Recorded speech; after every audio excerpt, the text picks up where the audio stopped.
మందికినైనా ఈ ధన్యత లేకనైనా ఎన్నో విధాలుగానైనా లోక సంబంధమైన క్రియలతోనైనా లోక సంబంధమైన విషయాలతోనైనా వాళ్ళు కొట్టుకొని పోతుండగా మమ్మల్ని అయితే మీరు ప్రేమించి మాకు మంచి అవకాశాన్ని ఇచ్చి మంచి సమయాన్ని ఇచ్చి ఈ విధంగానైనా వాక్యంలో ఉన్న సత్యాలు నేర్చుకోవడానికి ప్రభువా మీరు ఇస్తున్న జ్ఞానాన్ని బట్టి మీకు కొందాం, మీరు నడిపిస్తున్న విధానాన్ని బట్టి మీకు స్తోత్రం.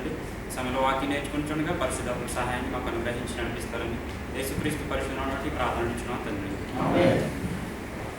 ఓకే, పొద్దున్నే లేచి వచ్చాం కదా, ఇంకా బతకాల ఫేస్లోని అంటే ఫ్రీగా లేకుండా కొంచెం అలా కనిపిస్తున్నారు. ఫ్రీగా ఉండండి, మంచిగా వాక్యాలు చదివేటప్పుడు వెంటనే మంచిగా మాట్లాడడం, ఆ డౌట్ని క్లారిఫికేషన్ చేసుకోవడం అట్లా జరిగితే చాలా బాగుంటుంది అనేసి నా ఉద్దేశం. తర్వాత యాక్చువల్లీ లాస్ట్ వీక్ ఒక ప్రేయర్ గురించి చెప్పడం జరిగింది. ఆ ప్రేయర్లో ఫస్ట్ సందర్భం తెలుసుకున్నాం, అది ఫస్ట్ మనకి ఎప్పుడు మనం చేసేది. రెండో సందర్భం చేసేసరికి యేసుక్రీస్తు వారికి చేయొచ్చు అనే టాపిక్ చెప్పడం జరిగింది. అయితే అది మేము నేర్చుకున్న విధానంలో ఉన్నది. అది కొంతమందికి కొంచెం ఇబ్బందికరం అనిపించింది, కొత్తగా ఉన్నది కదా ఇబ్బందికరం. సరే, అది యాక్చువల్లీ ప్రిపేర్ అవుదామని అనుకున్నాం. కాకపోతే అట్లాంటి కాంట్రవర్సీని తీసుకొచ్చి కొంచెం ఒకళ్ళు అలా అని ఒకళ్ళు ఎలా అని అనే కంటే దానికి ఇంకా కొంత సమయం తీసుకుని నేర్చుకోవాల్సింది నేర్చుకుని ఆ తర్వాత కొంచెం కొన్ని వారాల తర్వాత మళ్ళీ నేర్చుకుందాం అన్న ఉద్దేశంతో దాన్ని అలాగా స్టాండ్ బై చేయడం జరిగింది. ఈరోజు మళ్ళీ నేర్చుకునేది మనం దేనికైతే మేము నేర్చుకున్నాం ఏంటంటే, మా పాత వాళ్ళు శేఖర్ గారు కానీ, తర్వాత మన బోయాజు ఇంకా ఉన్నారు, లాజర్ గారు, తర్వాత వీళ్ళు అనమాట. వీళ్ళంతా మేము ఒకప్పుడు నేర్చుకున్నది ఏంటంటే అపోస్తుల కార్యాలు పుస్తకాన్ని ప్రతి అక్షరాన్ని ఆల్మోస్ట్ చదివి నేర్చుకున్నాం అన్నంత అనమాట.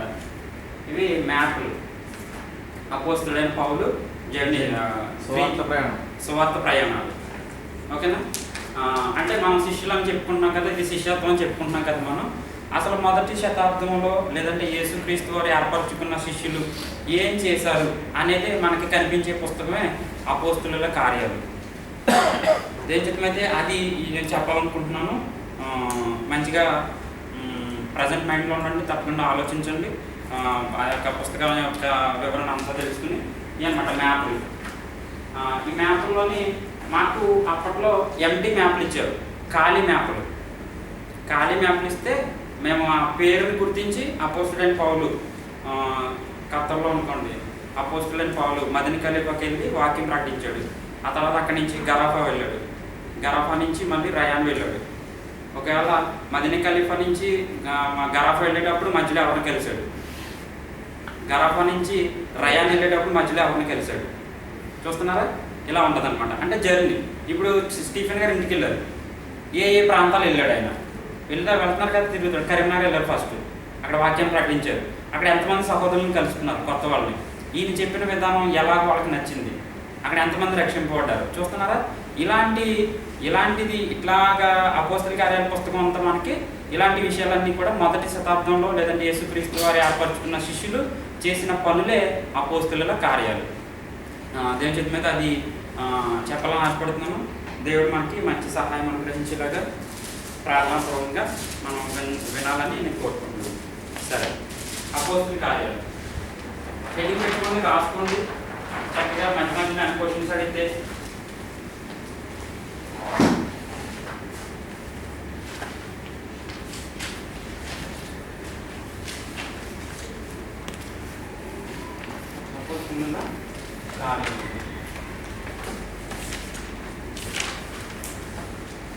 కేవలం వాక్యం నేర్పించడానికి మాత్రమే ఆసక్తి చూపించడం జరుగుతుంది.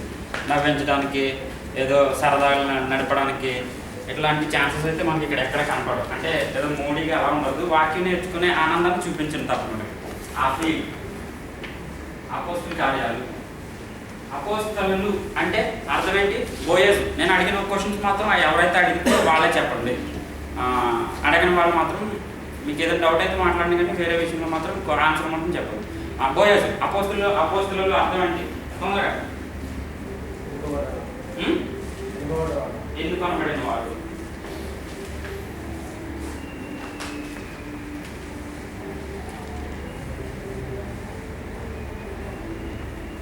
ఎందుకు కనబడిన వాడు. ఓకేనా? ఎవరికి మలయాళం వచ్చి ఇక్కడ కార్యం కార్యం అంటే ఏంటి? పని పనులు. మలయాళం కార్యం అంటారు కదా, అంటే తెలుగులో కూడా అది పనులు అనేవాడికి పర్యాయ పదం అవుతుంది. కార్యం అంటారు. పంపబడిన వారు, ఎన్నుకొనబడిన వారు పర్యాయ పదాలు. ఎన్నుకొనబడిన వారు అంటే యేసుక్రీస్తు ఎన్నుకున్నాడు వాళ్ళు, భూమి మీద ఉన్నవాళ్ళే. పంపబడిన వారు అంటే తండ్రి అంటే ఏం చెప్తుంది, ఆ విధంగా మాట్లాడుకుంటే వాళ్ళు ఒక ప్రత్యేకించబడిన వారు. ఇలా ఈ పదాలన్నీ రాసుకొచ్చాం. ప్రత్యేకించబడిన వారు,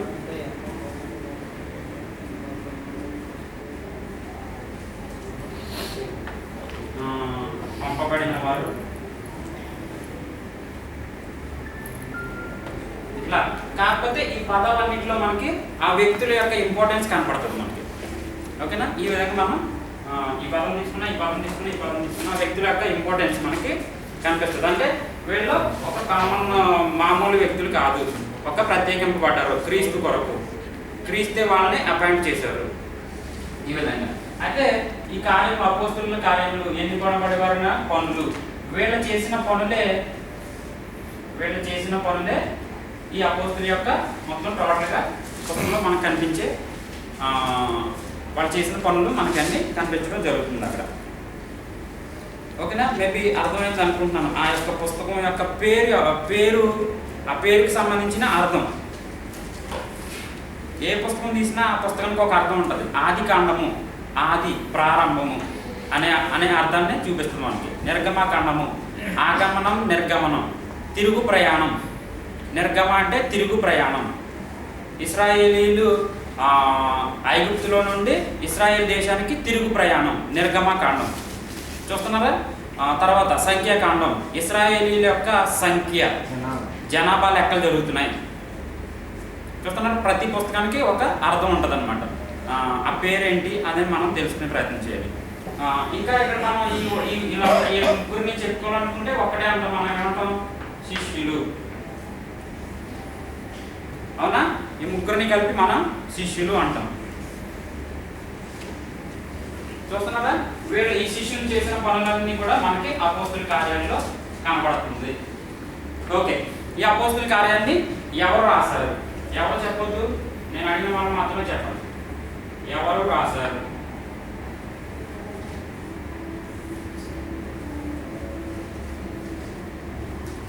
ఎవరు రాశారు? ఎవరు చెప్తారు? అందరికీ తెలిసి అయితే జాన్ మార్క్. ఎవరు? లోకా గారు రాశారు. డాక్టర్ లోకా గారు రాశారు. అవునా? లోకా గారు రాశారు.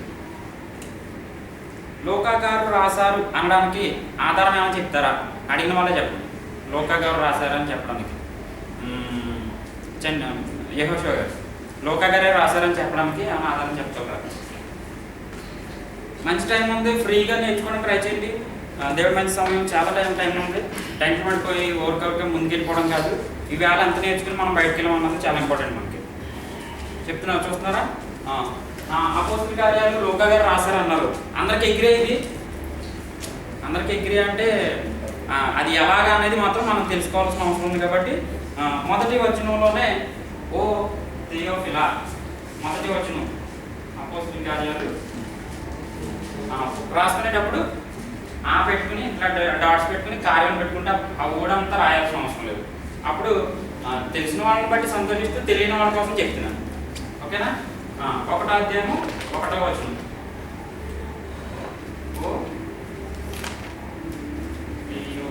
అనేసి ఉంటుంది అక్కడ, మనం చూడండి అక్కడ.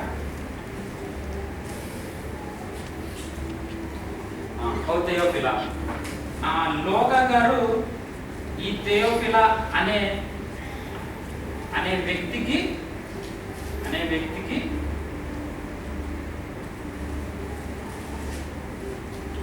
రాస్తున్నారు అన్నమాట. చూడండి, కొరింథీ పత్రిక, అపోస్తుడైన పౌలు కొరింథీయులకు రాసిన పత్రిక అంటాం కదా. అపోస్తుడైన పౌలు కొరింథీయులకు అనే పట్టణంలో ఉన్న సంఘాలకి రాస్తున్నాడు. ఎవరు రాయించాడు అంటే దేవుడు రాయిస్తున్నాడు. రాసిన వ్యక్తి ఎవరు అంటే అపోస్తుడైన పౌలు. ఎవరికి రాస్తున్నారంటే ఆ పట్టణంలో ఉన్నటువంటి సంఘాలకి, లేదంటే బోధిగంతముల వరకు యేసుక్రీస్తుని అంగీకరిస్తున్న మనకి. చూస్తున్నారా? ఎవరు రాశారు, ఎవరికి రాశారు, దాన్ని ఎవరు రిసీవ్ చేసుకుంటున్నారు. ఇక్కడ కూడా సేమ్ అపోస్తుల కార్యాలు, దాన్ని ఎవరు రాశారంటే మనం లూకా గారని చెప్పుకున్నాం.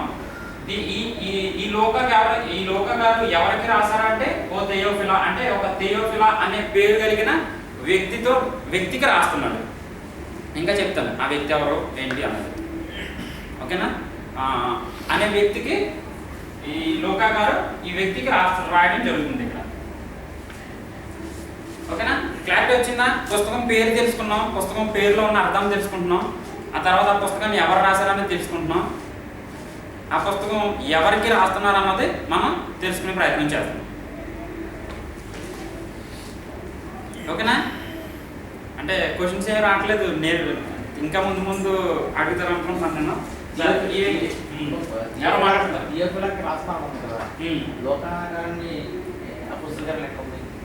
సరే అండి, ఓకే, బాగుంది, మంచి క్వశ్చన్ అడిగారు. లూకా గారు కదా, లూకా గారు ఎవరు క్లారిఫికేషన్ ఇస్తుందా? తర్వాత ఒక్కసారి ముందుకు వెళ్దాము, లేదంటే ఒక్కసారి వచనం చదవండి. మొదటి అధ్యాయం మొదటి వచనం.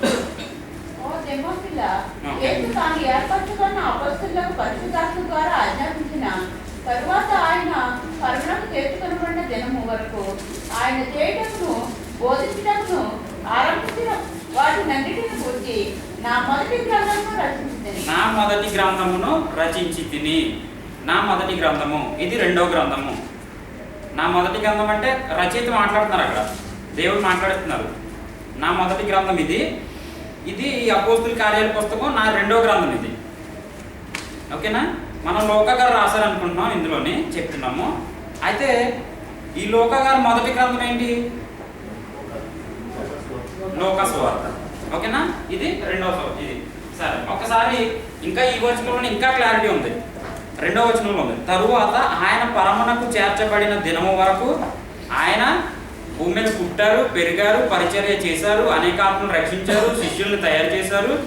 ఈ విషయాలన్నింటి వరకు పరమునకు చేర్చబడిన దినము వరకు ఆయన చేయుటకును బోధించుటకును ఆరంభించిన వాటినన్నిటిని గూర్చి నా మొదటి గ్రంథమును రచించి తిని.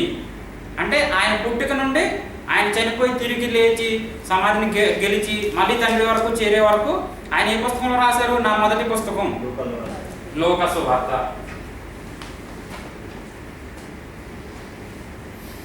లూకా సువార్తలో మనకి ఈ మొదటి గ్రంథంగా చెప్పుకోవచ్చు.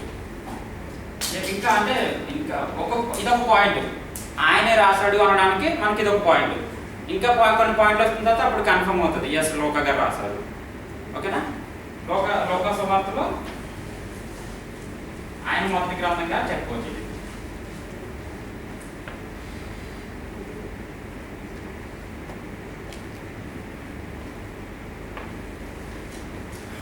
ఓకే. ఇంకా చెప్పాలనుకుంటే కనుక ఒక్కసారి ఈ అపోస్తుల కార్యాలు కంటే ముందు ఎన్ని పుస్తకాలు ఉన్నాయి? 4 పుస్తకాలు కనపడతాయి మనకి. మత్తయి సువార్త, మార్కు సువార్త, లూకా సువార్త,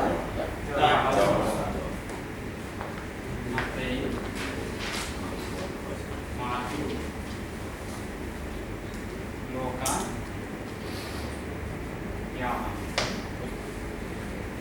ఈ 4 పుస్తకాల్లో కూడా మీరు గమనిస్తే కనుక యేసుక్రీస్తు వారు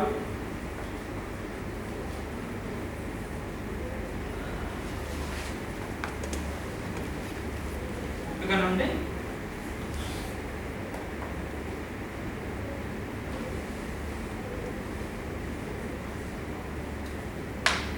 ఆయన పరమునకు చేర్చబడేవాడు కూడా మనకు అందులో కనిపిస్తుంది 4 పుస్తకాల్లో కూడా. అంటే యేసుక్రీస్తు వారి గురించి 4 వ్యక్తులు రాశారు, 4 సాక్షులు. వాళ్ళు కూడా అందులో ఉన్నటువంటి ఈ మత్తయి గారు యేసుక్రీస్తు శిష్యుడా? 12 మంది శిష్యుల్లో ఒక ఆయన. మార్కు గారు 12 మంది శిష్యుల్లో ఒక ఆయన కాదు. ఎవరి ద్వారా శిష్యుడు అయ్యాడంటే మన అపోస్తలుడిగా ఆయన పౌలు ద్వారా ఆయన శిష్యుడు అవడం జరుగుతుంది. కానీ ఈయన ద్వారా దేవుడు పుస్తకాన్ని రాయించడం జరిగింది. లూకా గారు యేసుక్రీస్తు శిష్యుడా? కాదు. అపోస్తలుడైన పౌలు ద్వారా శిష్యుడు అవడం జరుగుతుంది. యోహాను గారు యేసుక్రీస్తు వారి యొక్క శిష్యుడు. చూస్తున్నారా ఈ నలుగురు వ్యక్తులు కూడా యేసుక్రీస్తు వారి గురించి ఆయన జీవితం ఎలా సాగింది, ఆయన ఏమేమి చేశారు, ఈ విషయాలన్నీ కూడా ఈ నలుగురు వ్యక్తులు రాయడం జరుగుతుంది. ఆయన పరమకు చేర్చబడేవాళ్ళు.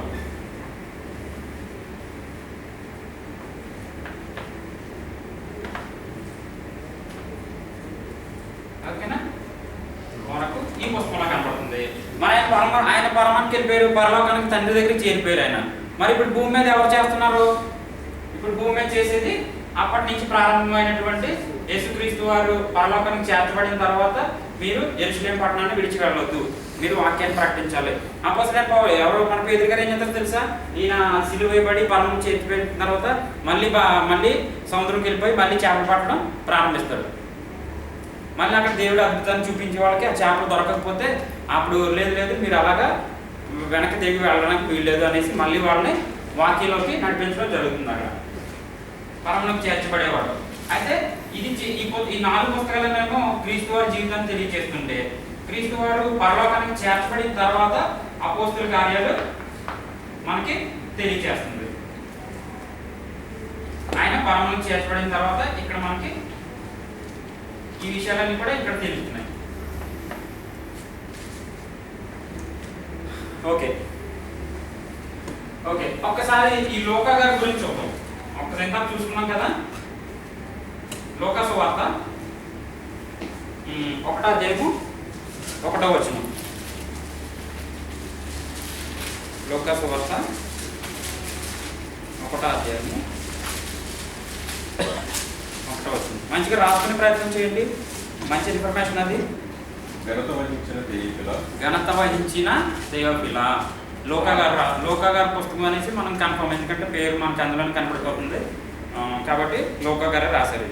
ఇది ఆయన మొదటి గ్రంథంగా మనం చూస్తున్నాం. ఎందుకంటే మన అపోస్తలుల కార్యాల్లో ఆయన ద్వారా రాయించిన నా మొదటి గ్రంథం అనేసి, ఇది నా 2వ గ్రంథంగా. ఓకే ఒకసారి చదవండి. మొదటి వచనం. ఘనత వహించిన తెయోఫిలా, ఆరంభం నుండి కన్నులారా చూసి వాక్య సేవకులైన వారు మనకు అప్పగించిన ప్రకారం మన మధ్యలో నెరవేరిన కార్యములను గురించి వివరంగా రాయటకు అనేకులు కూడుకున్నారు కనుక నీకు ఉపదేశించబడిన సంగతులు నిశ్చయముగా జరిగినవని నీవు తెలుసుకొనుటకు వాటినన్నిటినీ మొదటి నుండి చూస్తున్నారా, ఇది పరిచయం జరుగుతుంది ఇక్కడ. ఆయన ఏ విధంగా రాయడం జరిగింది, లేదంటే ఆయన ఏ విధంగా తెలియజేయడం జరిగింది. ఇదంతా కూడా ఇప్పుడు జరిగిన విషయాలన్నీ కూడా ఏ కాలంలో జరుగుతుందంటారు? సంవత్సరాలు యేసుక్రీస్తు వారు చనిపోయి 33.5 సంవత్సరాలు బ్రతికారనేసి మనకు వాక్యం కనిపిస్తుంది. అంటే ఇంచుమించు 33.5 సంవత్సరాల నుంచి స్టార్ట్ అయ్యి 33.5 నుండి స్టార్ట్ అయ్యి ఎక్కడి వరకు? మొదటి 100 సంవత్సరాల వరకు అని చెప్పుకోవచ్చు. మొదటి అంటే ఇక్కడి నుంచి స్టార్ట్ అయ్యి ఆ మిగిలిన మొదటి 100 సంవత్సరాల లోపు, 100 సంవత్సరాల లోపు జరిగినటువంటిది ఈ అపోస్తలుల కార్యాలుగా మనం గుర్తించవచ్చు. ఎందుకంటే వీళ్ళు 90 సంవత్సరాలు బ్రతికిన వాళ్ళు ఉన్నారు, 80 సంవత్సరాలు బ్రతికిన వాళ్ళు ఉన్నారు, 95 ఇలా 100 సంవత్సరాలు దాటిన వాళ్ళు ఉండొచ్చు. ఈ విధంగా కానీ మొత్తం మీద ఈ యేసుక్రీస్తు వారు చనిపోయి తిరిగి వెళ్ళిన తర్వాత అపోస్తలుల కార్యాలు ఈ మిగిలిన 100 సంవత్సరాల్లో జరిగిన స్టోరీయే అపోస్తలుల కార్యాలుగా మనం చూడవచ్చు. ఓకే, మీకు మ్యాక్సిమం ఇక్కడ ఒక పాయింట్ అర్థమై ఉంటుంది లూకా సువార్తలో. అదేంటంటే 1వ అధ్యాయము 1వ వచనం. తెయోఫిలా ఈ 2 పుస్తకాల్లో తప్ప అపోస్తలుల కార్యాలు, లూకా సువార్త ఈ రెండిట్లో తప్ప మనకి వేరే పుస్తకంలో ఎక్కడ కూడా తెయోఫిలా కనిపించడు. తెయోఫిలా అనే వ్యక్తి అనే నేను వేరే NIVలో కట్ చూస్తే ఓన్లీ ఫ్రెండ్ ఆఫ్ గాడ్ అనేసి చూడడం జరిగింది. ఈ వ్యక్తి గురించి కూడా మనకి ఎక్కడ డీటెయిల్స్ ఉండవు. ఒక వ్యక్తికి రాస్తున్నాడు అన్నది మాత్రమే గమనించడం జరిగింది. ఆ వ్యక్తి ఎవరన్నది, ఆ వ్యక్తి డీటెయిల్స్ కూడా మనకి ఎక్కడ కూడా కనిపించలేదు. ఎవరన్నా కనిపిస్తే కనుక తప్పకుండా తీసుకురండి, చూద్దాం, తెలుసుకుందాం. అక్కడికి పుస్తకం పేరేంటి, లేదంటేనేమో ఎవరు రాశారు, ఎవరికి రాశారు చూస్తున్నారా? ఏమైనా క్లారిఫికేషన్ ఉందంటారా? బాగుందా లేదంటే ఏమైనా కన్ఫ్యూజన్ ఉందా? ఏమైనా క్లారిఫికేషన్ వస్తుందా పుస్తకం మీద? ఎందుకంటే మనం స్టడీ కాబట్టి ప్రతిదీ కూడా పాయింట్గా మనం నేర్చుకుంటాం కాబట్టి ఆ విధంగానే మనం ముందుకెళ్దాం. సరే, ఒకసారి కొలస్సీ 4:14 చూడండి. కొలస్సీ 4:14.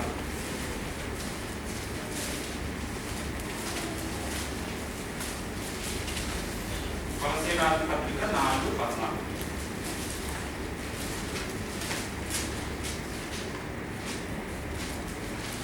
లోకాను నేను లోకాను ప్రియుడైన వైద్యుడును దమాయు మీకు వందనములు చెప్తున్నాను. అంటే అందులో మనకు ఒక్క ఫస్ట్ లైనే లోక వైద్యుడు డాక్టర్. ఆయన డాక్టర్ తెలుపుతున్నాం. అంటే లోక గారు ఆయన వృత్తి ఏంటంటే వైద్యుడు. ఇప్పుడు ఇక్కడ మనం బైబిల్ స్టడీ నడిపిస్తున్నాం. ఏ సంవత్సరం నుంచి ఏ సంవత్సరం వరకు అంటే మనం ఈ పర్టికులర్ టైం చెప్తాం.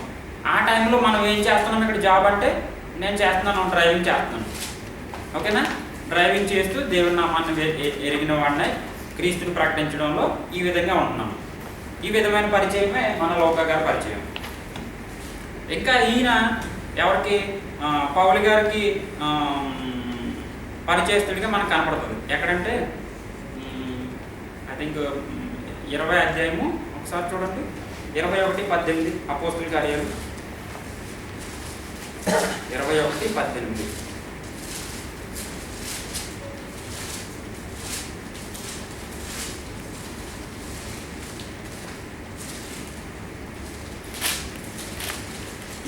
సారీ 28:16.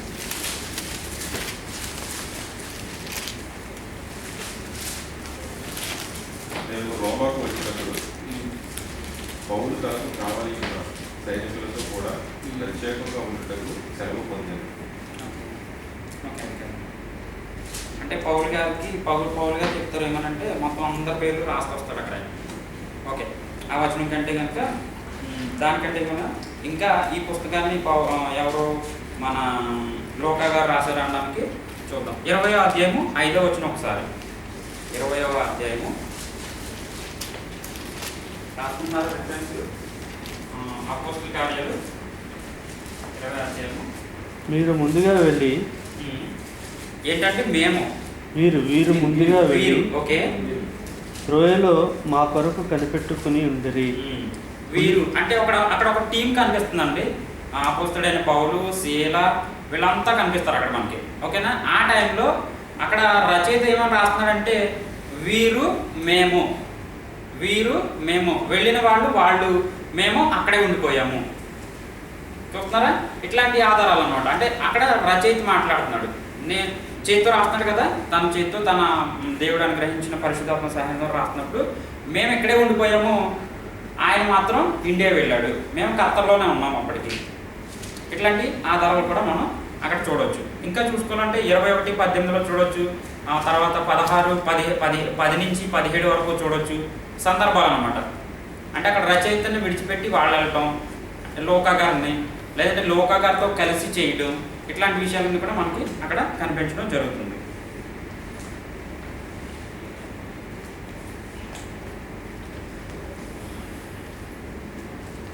చూస్తున్నారా?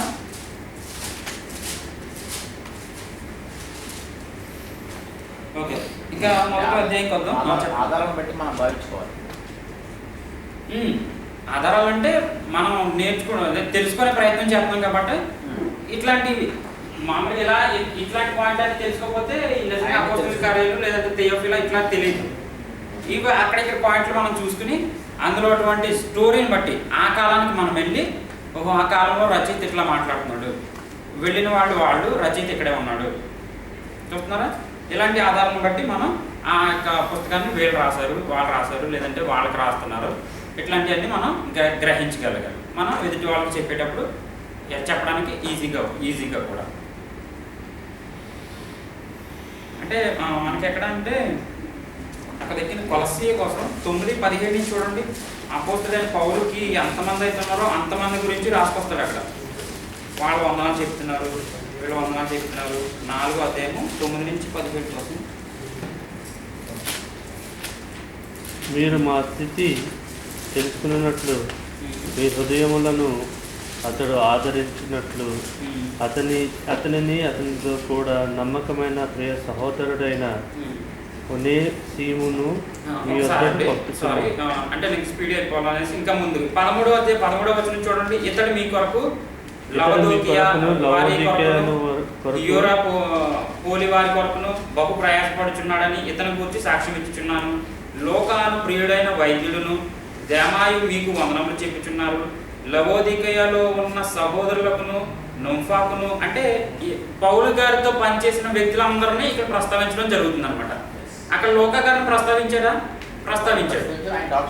డాక్టర్ గారిని కూడా ప్రస్తావించాడు. ప్రియుడైన, చాలా ఇష్టమైన తోటి సహవాసి. చూస్తున్నారా? ఇట్లా అనమాట. ఒక టీం ఉన్నది అక్కడ. ఆ టీం అంతా పనిచేస్తున్నారు. ఆ టీంలో వాళ్ళే మార్క్ అయినా, లోకా గారైనా, యోహాన్ గారైనా మొదటి శతాబ్దంలో చేసినటువంటి ఈ టీం అంతా కూడా, లేదంటే ఈ పుస్తకాలు రాసిన వాళ్ళంతా కూడా మనం గ్రహించగలగాలి. ఈ విధంగా 2014 సంవత్సరంలో బైబిల్ స్టడీ నడిచిందంటే ఆ సమయంలో ఎవరెవరు ఉన్నారు, ఎవరు వీడియో తీశారు, లేదంటే ఎవరు ట్రాన్స్పోర్టేషన్ ఇచ్చారు, ఎవరు ఫుడ్ మినిస్ట్రీ చేశారు, చూస్తున్నారా, ఎవరు డైరీలు పట్టుకొచ్చి ఇచ్చారు, ఇట్లా అన్నమాట. ఈ పాయింట్స్ అన్నింటిని బట్టి మనకు ఒక హిస్టరీ తయారవుతుంది తర్వాత. అవునా? ఇంతకు ముందు ఎవరు చేశారంటే మనం చక్కగా చెప్పుకుంటాం. ఆ సంవత్సరం నుంచి ప్రారంభమైంది, ఆ సంవత్సరం ఒక ఏళ్ళు ఉన్నారు, ఆ సంవత్సరం తర్వాత ఏళ్ళు ఉన్నారు, ఇట్లా మేము చెప్పుకుంటాం. అట్లాంటి స్టోరీయే మొదటి 100 సంవత్సరాల్లో జరిగిన స్టోరీయే ఈ అపోస్తుల కార్యాల్లో మనకి కనిపిస్తూ ఉంటుంది. ఓకేనా? మ్యాక్సిమం దానికి ఈక్వల్ ఇన్ఫర్మేషన్ మీకు వచ్చిందని నేను అనుకుంటున్నాను. ఒకవేళ రాకపోతే మాత్రం ఏదైనా డౌట్ ఉంటే అడగండి తప్పకుండా. చాలా ఈజీ క్లారిఫికేషన్ అది. మనం ఏమి లోతుగా అంటే కన్ఫ్యూజ్ అయ్యేంత ఏమీ ఉండదు. చాలా ఈజీగా అర్థం చేసుకునే పుస్తకం. ఎందుకంటే మనం ఎస్పెషల్లీ ఈ పుస్తకం ఇది ఎందుకు చెప్తున్నానంటే, మనం శిష్యులు అని చెప్పుకుంటాం కదా. అయితే మన మొదటి శతాబ్దంలో ఉన్న శిష్యులు ఏం చేశారు? ఓకేనా? మొదటి శతాబ్దంలో ఉన్న శిష్యులు ఏం చేశారు? మీరు చూపించిన ఆసక్తిని బట్టే మనం ఇంకా ముందుకు వెళ్ళొచ్చు. ఈ మ్యాప్ల సంగతులు కానీ, లేదంటే ఈ మ్యాప్లను ఎలా గుర్తించాలి, మనకి చూస్తాం. ఈ యొక్క లాస్ట్లో చూస్తాం ఏమని, ఇది అపోస్తుడైన ప్రయాణాలు కానీ, ఇంకా ఇందులో ఉండవు కానీ వేరే వేరే పుస్తకాలు ఉంటాయి. ఇవన్నీ కూడా అబ్రహాం ప్రయాణం చేసిన ఊర్లు, అపోస్తుడైన పౌలు ప్రయాణం చేసినటువంటి ఊర్లు. మనం వెళ్ళొస్తాం, ఇండియా వెళ్తాము, ఇండియాలో ఆవురు తిరుగుతుంటాం. మనకి ఒకవేళ మ్యాప్ గీయమంటే ఈజీగా గీస్తాం. అంటే వీటిని ఎవరు నేను లోతుగా చూడకుండా, బైబిల్ కాలేజెస్లో గట్టా అట్లాంటి లోతైన పరిస్థితుల్లో జరుగుతాయి, చర్చెస్లో జరగవు కాబట్టి, మన బైబిల్ స్టడీ కాబట్టి ఇట్లాంటివన్నీ కూడా మనం నేర్చుకునే ప్రయత్నం తప్పకుండా చేద్దామనేసి అపోస్తుల కార్యాల్లోనే ఉంటుంది. ఏమని 3 ప్రయాణాలు కనిపిస్తాయి మనకు అక్కడ. 4 ప్రయాణంలో పౌలు గారిని అక్కడ చంపడానికి ప్రయత్నం జరుగుతుంటుంది. ఓకే, మొదటి అధ్యాయంకి వచ్చేద్దాం. మొదటి అధ్యాయంకి వచ్చేసి ఒకసారి చదువుకుంటూ వెళ్తూ ఇంకా అర్థం చేసుకునే ప్రయత్నం చేద్దాం. ఇందులో ఏమైనా డౌట్లు ఉన్నాయా మీకు ఇప్పటివరకు? అంటే నేను ఈ లోకా గారి గురించి చెప్పడం, తర్వాత ఇంకా ఇట్లాంటి ఇంట్లో కనుక ఏదైనా డౌట్లు ఉంటే, ఇది ఏ కాలంలో జరిగిన విషయాలు కానీ అట్లాంటి ఏదైనా డౌట్లు ఉంటే కనుక మీరు క్లారిఫికేషన్ చేసుకోవచ్చు. ఒకరికొకరు తెలుసుకుని, లేదంటే మీకు తెలిసిన పాయింట్ ఏదైనా చెప్తే నేను నేర్చుకుంటాను, లేదంటే ఏదైనా డౌట్ ఉంటే మిమ్మల్ని తప్పకుండా క్లారిఫికేషన్ చేసే ప్రయత్నం. ఓకే, మొదటి అధ్యాయము 1వ వచనం నుంచి. ఓ తెయోఫిలా, యేసు తాను ఏర్పరచుకున్న అపోస్తులకు పరిశుద్ధాత్మ ద్వారా ఆజ్ఞాపించిన. బైబిల్ చదివేటప్పుడు చక్కగా విడమరచి పదానికి గ్యాప్ ఇచ్చి మనం చదువుకుంటూ మనసుకి అర్థం చేసుకుంటూ చదవగలగాలి. తరువాత ఆయన పరమునకు చేర్చకొనబడిన దినము వరకు ఆయన చేయుటకును బోధించుటకును ఆరంభించిన వాటినన్నిటినీ గూర్చి నా మొదటి గ్రంథమును రచించి తిని. ఇక్కడ రచయిత లోకా గారు మాట్లాడుతూ యేసుక్రీస్తు వారి యొక్క జీవితాన్ని గురించి నేను నా మొదటి గ్రంథమైన లోకా సువార్తలో రాశాను, ఇది నా 2వ గ్రంథంగా అనేసి మనకి ఇక్కడ కనపడుతుంది.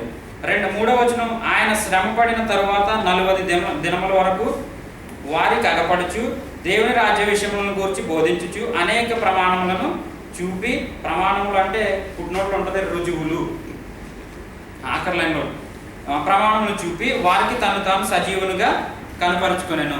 ఎన్ని దినాలు అంటే, ఎన్ని దినాలు? ఆయన పరలోకానికి చేర్చుకొనబడక తిరిగి లేచిన తర్వాత 40 దినాలు. ఎన్ని దినాలు? 40 దినాలు.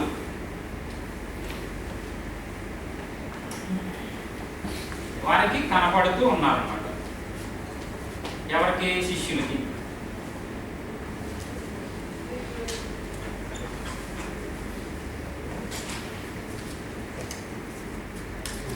కనపడుతూ ఉన్నారు. ఎన్ని సంవత్సరాలు అంటే 40 సంవత్సరాలు, సారీ 40 దినాలు. ఓకేనా, అది మనం 3వ వచనంలో చూడగలుగుతున్నాం.